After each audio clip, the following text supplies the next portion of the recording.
Alors, lever des fonds, c'est souvent le plus grand défi pour une start-up, pas vrai? Tout, mais vraiment tout, repose sur un seul document, une seule histoire.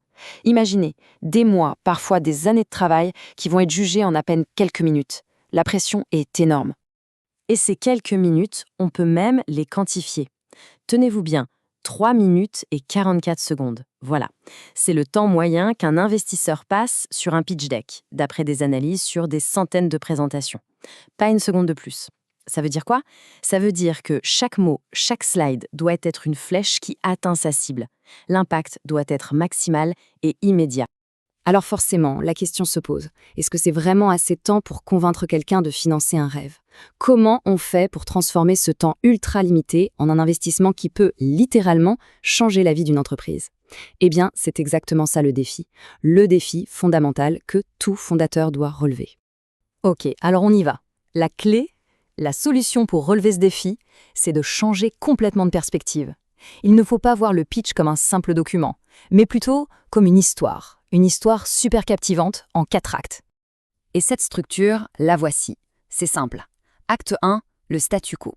On pose le décor, la situation actuelle. Acte 2, le produit. On le présente comme le héros qui vient tout changer.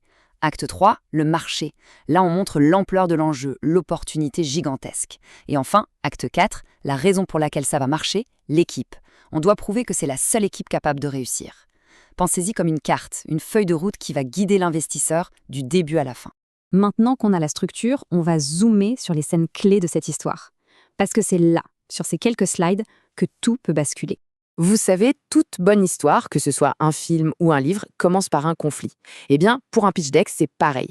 Le point de départ, c'est le problème. C'est l'élément déclencheur. Si le problème n'est pas clair, s'il n'est pas réel, s'il n'est pas douloureux pour quelqu'un, alors la solution qu'on propose ne vaut rien. Tout commence vraiment ici. Et pour ça, l'exemple classique mais tellement parfait, c'est le premier pitch deck d'Airbnb. Regardez comme c'est limpide. À gauche, il liste 3 problèmes très clairs. Et à droite, hop, la solution qui répond point par point à chacun de ces problèmes. C'est simple, c'est direct et c'est d'une puissance redoutable. Donc, l'erreur à ne surtout pas commettre, c'est d'avoir un conflit faible, un problème qui n'est pas clair ou pire, un problème que personne n'a vraiment. Ou alors ne pas bien montrer en quoi on est différent des autres. Bref, un problème mal défini ou mal présenté, et c'est toute l'histoire qui déraille dès le début. La clarté, c'est vraiment la clé. Et une fois que ce conflit est bien posé, là, on peut passer à la suite. Et voilà l'acte 3, le marché. Une bonne histoire, ça a des enjeux énormes, non? Et c'est là que ça devient fascinant avec l'exemple d'Airbnb. Il ne se contente pas de dire « le marché est grand », non. Il montre un chemin, une feuille de route super claire pour aller chercher 2,1 milliards de dollars de revenus. D'un coup, l'opportunité n'est plus un concept abstrait, elle devient tangible, concrète et surtout immense. Et ça nous amène au dernier acte. Et c'est peut-être le plus important de tous. C'est le moment de présenter les héros de l'histoire.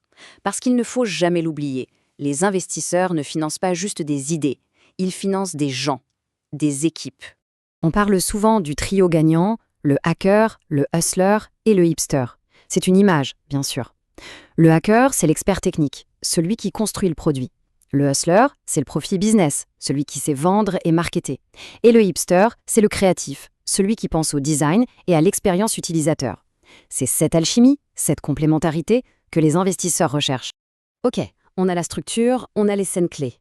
Mais il y a un ingrédient secret, un truc qui transforme un bon deck en un deck absolument exceptionnel. Et cet ingrédient, c'est l'arme imbattable du storytelling. Il y a cette phrase qui résume tout parfaitement. Les données s'oublient facilement, mais les histoires restent. C'est tellement vrai. Bien sûr que les chiffres sont essentiels, mais ce qui va les rendre mémorables, ce qui va créer une vraie connexion émotionnelle, c'est l'histoire que l'on raconte autour. C'est ça qui va rester dans la tête de l'investisseur, bien après la fin de la présentation. Mais pourquoi est-ce que ça marche si bien? En fait, une histoire, ça engage notre cerveau à un niveau beaucoup plus profond. Ça active les zones liées aux émotions, et du coup, l'information devient bien plus facile à retenir que de simples faits bruts. Une bonne histoire, ça rend le complexe simple, ça inspire confiance, ça partage une vision, et au final, c'est ça qui va faire qu'un projet sort du lot parmi des centaines d'autres. Alors au final, quelle sera votre histoire? Comment est-ce qu'on assemble tout ça? Le plus important, c'est de se rappeler que ce n'est pas juste un document PowerPoint, c'est le début d'une aventure. Voilà comment il faut le voir. Le pitch deck, c'est le script. Le fondateur, l'équipe, ce sont les héros. Et l'investisseur, c'est le guide expérimenté qu'il faut convaincre de rejoindre la quête. La structure en 4 actes, c'est la carte du trésor. Les slides clés, ce sont les scènes décisives. Mais c'est l'histoire qui donne vie à tout ça et qui transforme une simple présentation en une quête passionnante. Donc, un deck, ce n'est pas un document, c'est le premier chapitre. La vraie question n'est pas de savoir quelles informations on met dedans. La vraie question, c'est que va raconter votre histoire? Quelle sera la légende de votre entreprise? Ce premier chapitre, c'est à vous de l'écrire. Et il commence maintenant.